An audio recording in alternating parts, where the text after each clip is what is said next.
Di saat Immanuel keluar tenda, ternyata sudah ada Wanda di hadapannya. Wanda terlihat cemburu kepada Elizabeth. Wanda marah pada Immanuel. Hanya karena Elizabeth gadis muda dan cantik, kini Immanuel tak lagi sayang padanya. Namun Immanuel pun mengatakan bahwa ini bukan keinginannya, tapi adalah perintah Tuhan yang harus dijalankan. Wanda pun kemudian meminta maaf kepada Immanuel. Immanuel merasa Elizabeth sudah menurut kepadanya, hingga Immanuel pun membuka gembok Elizabeth dan ia pun kemudian mengajak Elizabeth untuk mengambil air di sungai. Dan saat sampai di sungai, Elizabeth pun berencana melarikan diri.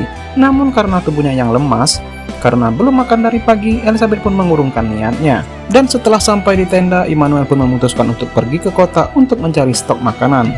Sementara Elizabeth dan Wanda harus menunggu di tenda. Dan sore harinya Immanuel pun pulang membawa stok makanan dan membawa poster kehilangan Elizabeth. Immanuel juga membawa beberapa botol miras dan si nabi palsu ini pun kemudian memaksa Elizabeth untuk minum minuman itu.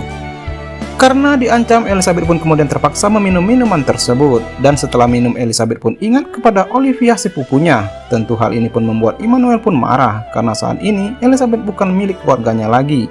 Elizabeth kini sudah menjadi umat dan pengikut Immanuel. Immanuel pun meminta Elizabeth untuk melupakan semua urusan duniawi dan fokus untuk mengabdi pada dirinya.